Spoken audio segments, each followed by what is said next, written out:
The question of whether to change Portland's form of government will be in front of voters in just 5 months, and you are going to hear a whole lot about it between now and then. Tonight, we've learned City Councilor Mingus Mapps has a PAC, a political action committee, that he will use to hold a series of events with speakers who will poke holes in the plan that voters will see in November. The plan calls for expanding the number of city councilors, hiring a city manager, making the council a group that sets policy and no longer runs city departments like they do now. It would also carve up the city into 4 sections and elect 3 councilors from each section. Today, I got a chance to interview Mingus Mapps and pressed him on whether in the end he will vote for or against the proposed changes. The commission is completely independent. Council doesn't really have the option of revising their work. So this is what we have.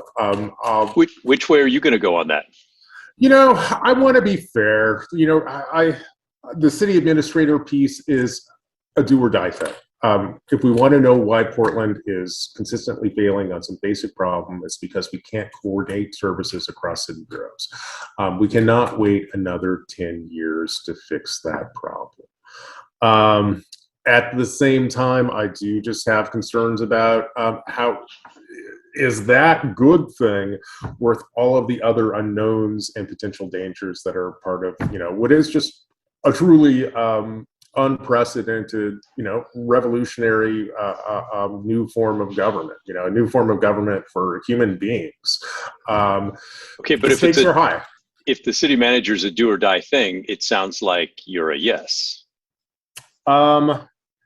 One thing that I have learned in the, year and a half, 2 years I've been on council is that it's always possible for things to get worse. So it is when things work, it's because people have worked thoughtfully to put together a system that actually works. So, you know, I want to see how the discussion goes. Right now, I have probably more questions than I have confident answers. I think one of these days we're going to give Mr. Mapps a pivot award. That was some pretty good pivoting right there. My read is he's against it, especially since he'll use that PAC to poke holes in the plan. But he's also leaving himself the option of going for it if he changes his mind down the road. On the other side, a co-chair of the Charter Review Commission, Melanie Billings-Young. She helped present the new proposal to the City Council yesterday. What did you think of the reception from the City Council yesterday? I thought it was interesting that the mayor felt that we were not giving enough power to the mayor, and the commissioners felt that we were undermining the role of the councilors by increasing the size. You think it's just a classic, we're the people in power and we're threatened by the change in this system? I do. Is there any way to overcome that?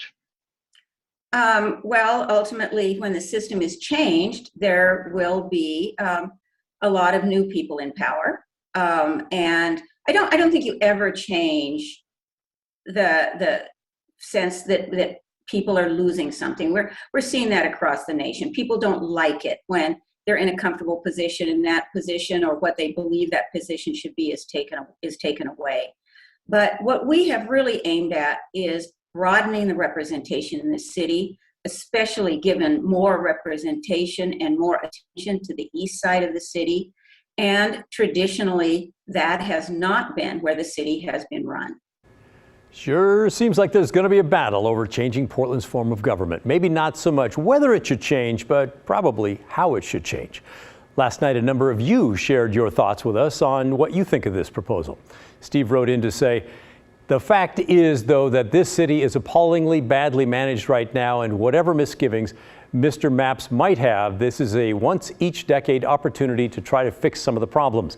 Fighting over the details because of some perceived imperfections that make the whole package less than perfect might cause us to end up stuck with the sad and unconscionably dysfunctional system we live with now. And Paul called in and left a voicemail saying he served on several boards of various sizes in business and outside of business, and he believes 12 commissioners is just too many. 7 is the ideal number for a board. You can go to 9. It makes it a little bit harder to get the work done, but it's still workable. But once you get past that, you're getting, it's too big, it's too cumbersome.